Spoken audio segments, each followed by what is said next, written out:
Recognizes Mr. Stanton. Thank you very much, Mr. Chairman.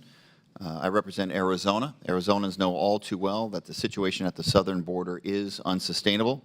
A record number of migrants have been apprehended in the Tucson sector at an unrelenting pace that has made Tucson the busiest sector in the country over the last 5 months.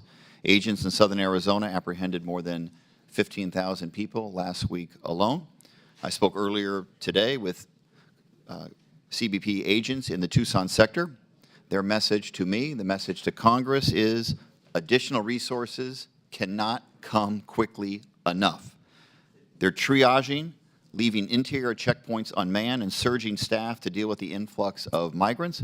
Officers who normally work at the ports of entry where most illicit fentanyl is smuggled through are being reassigned to help with migrant apprehensions.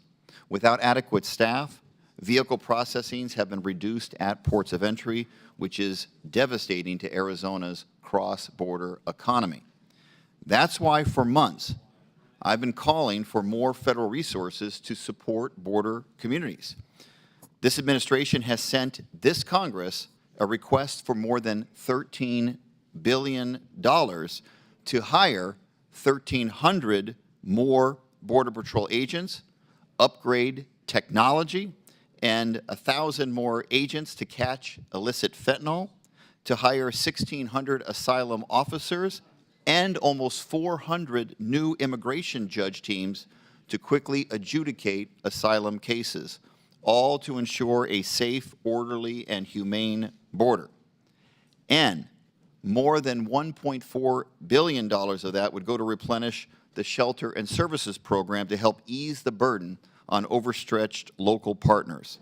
That would make a massive difference right now on the ground in Arizona. The majority, unfortunately, has yet to take up that critical request. Now, this hearing is entitled, quote, "The U.S. Border Crisis and the American Solution to an International Problem," unquote. We know migration issues are not unique to the United States. Increased migration is a worldwide crisis in which human tragedy in a developing world is putting pressure on countries like ours. But managing our border effectively and humanely is a collective responsibility, Republicans and Democrats working together. Now, I believe the Trump administration did get it wrong. Their approach was inhumane and ultimately ineffective. Their draconian policies, caging kids, separating families and their children, did nothing to deter migrants from coming to our borders, and it harmed the federal government's long-term ability to process migrants through the system, creating enormous backlogs that we are still trying to climb out of. But business as usual is not working either. So first, this Congress must get the emergency resources that DHS has asked for and the CBP agents on the front lines desperately need.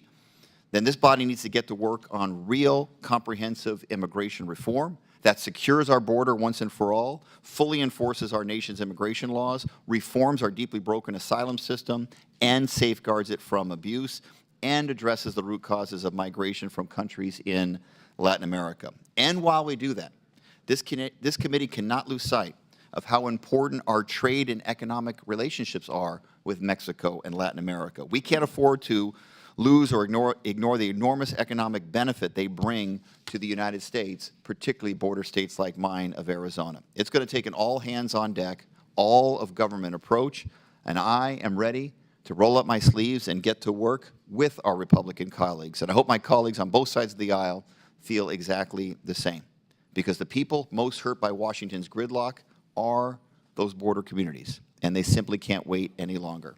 With that, Mr. Chairman, I yield back. Thank you. Gentleman yields. Chair recognizes Ms. Kim.